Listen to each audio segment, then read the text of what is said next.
Hello, and welcome to the Creative Mindset Podcast. This show is about life, creativity, and business. Every episode is about one of these three. My name is Isolde Trachtenberg, and I want to help you live in your creative mindset where anything is possible and you can achieve great things.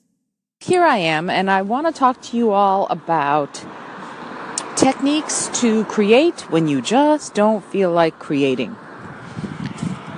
No matter who you are, no matter how much you might want to be ready to go and create, no matter how much your entire being is starving for self-expression and creative soaring through the skies, if you will, sometimes you just don't freaking feel like it, right? So, what do? It's a good question, isn't it? For me, when I'm faced with that, either because of exhaustion due to my hypothyroidism or just overwhelming amounts of busyness, I have to make deals with myself. See, here's the thing. This is December, and December is high gig season. So I'm being creative in that I'm outperforming a lot, but things like my longer podcast, The Isolde T Show, have suffered. Why? Because frankly, there's just no time in the evenings to record because I'm out till midnight or 1 a.m. often after gigs. So I'm not able to do as much as I would like in, strictly speaking, creative expression.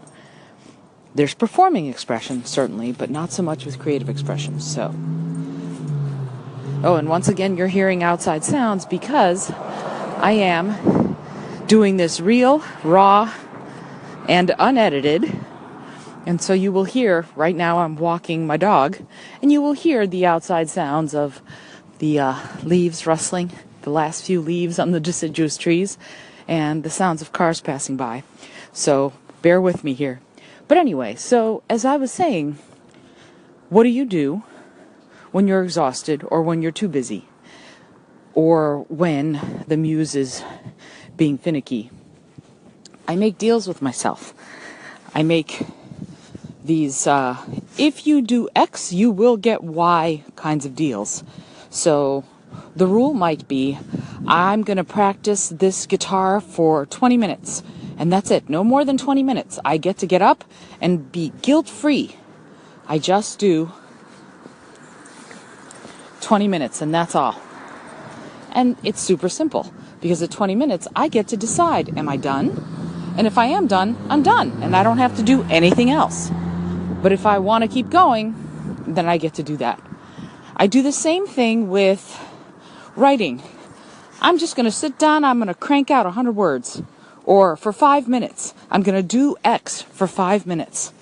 And I set myself an actual alarm on my phone or on my computer or whatever's handy to make sure that I'm sticking to my deal.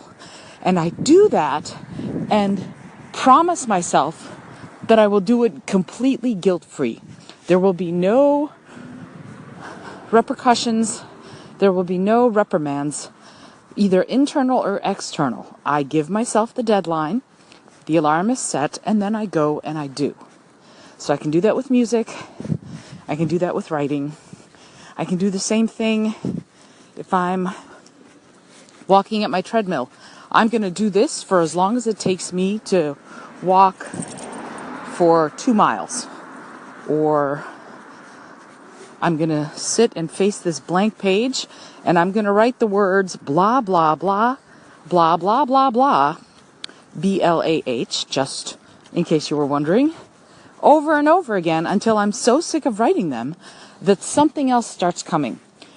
That's one of the best ways I've found to get over this whole idea of, I'm blocked, I can't figure out what to say. If I start writing gibberish, something else will come right afterward. The other quick little trick that I do, especially for writing, is I ask myself, what do you want? Why are you doing this? And the why often gives me that first sentence. And literally, sit back and ask yourself, why am I trying this? Why am I practicing this guitar? Why am I putting words on paper? Why am I doing any of this? Do that, and you will have your answer, and that will get you going. Sending you my love. So I don't normally do this, but I decided to make this podcast a little longer than the usual 5 minutes. Normally I hold it to the 5-minute mini podcast format, but right at the end there, for the previous bit, I stumbled on something that I really wanted to explore. The why. Why do people who are creative create? And more importantly, why do people who are super busy with day jobs and families, children, bills,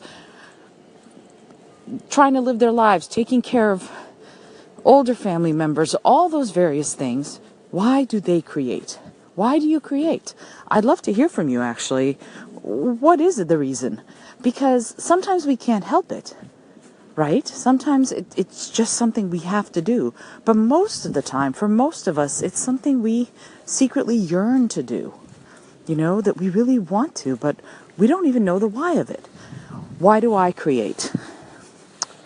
Is it just to monetize? I don't think so. I don't think it's just to sell or just to make money. I think for my stories, the stories are inside me and I want to share them. I love the idea of other people liking the characters I created and the worlds I've created. And in fact, one of my favorite reviews was from someone who said that she couldn't put the books down and she didn't want them to end at the same time. Why? Because she loved the characters and the world. And that was thrilling. So that's part of it. It's the sharing of it, the sharing of whatever it is that's inside of my head, my heart, and my soul to everybody else who might want to hear it. Sure, making money with it is great, and I love that. And there are certainly plenty of creative entrepreneurs out there who are doing or trying to do the same exact thing. And what we want to do is be sure that we have our why clear enough that we create to satisfy that. Some of us have a muse who sits on our head and won't let us up until we've done what the muse says and created what needs creating. Some of us are doing it because we're trying to get a message out of one sort or another. It might be to save the earth. It might be to shine the light on the plight of the poor or the disenfranchised or the underrepresented or the underserved or the people all over the world who are in need of help. Whatever it is, whatever's prodding you to create, listen to it. It's trying to tell you something. Anytime we have that unquenchable thirst to express something, there's a reason. And that reason will give us the push that we need. So ask yourself the question. The next time that you're uncertain if you want to do it, uncertain if you can do it, uncertain if you ought to do it, ask yourself, okay, why am I doing it? And is it a good enough reason to stomp out whatever's blocking you or whatever's making you afraid or whatever feels like it's stealing your energy instead of you just getting started and creating? See if it can block it out enough for you to actually start. Because a lot of times that's all you need to do. So ask yourself the why. If it's for money, that's great. That's a valid reason. If it's to express something, if it's to share something, a story, a painting, something, so that other people will see and perhaps recognize the craziness that sits inside your own heart, mind, and soul, that's great too. Whatever it is, figure that out for yourself and then use it as your guiding beacon. Okay, I needed to say that. I hope that you enjoy this double-length episode. I will see you all tomorrow. Until then, if you like what you're hearing, consider subscribing. I send you all of my love. Thanks so much for joining me today. I really appreciate you being here. Please subscribe to the podcast if you're new, and please tell your friends about the community we're building here. Today's episode was produced by Isolde Trachtenberg and is copyright Isolde Trachtenberg 2019. Today's music was from Kevin MacLeod, Laser Groove, and Ave Marimba, brought to you by Creative Commons License 3.0. As always, please remember this is for educational and entertainment purposes only. Past performance does not guarantee future results, although we can always hope. Until next time, I send you all of my love.